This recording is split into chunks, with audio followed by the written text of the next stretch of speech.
Vambora, vem, querido. Cuida pra não tropeçar.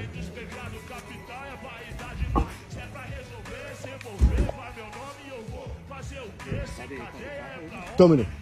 Obrigado, querido. Até mais. Então já vamos dar uma verificada na delegacia. E aí, tudo bem? Fala, irmão, tudo bem?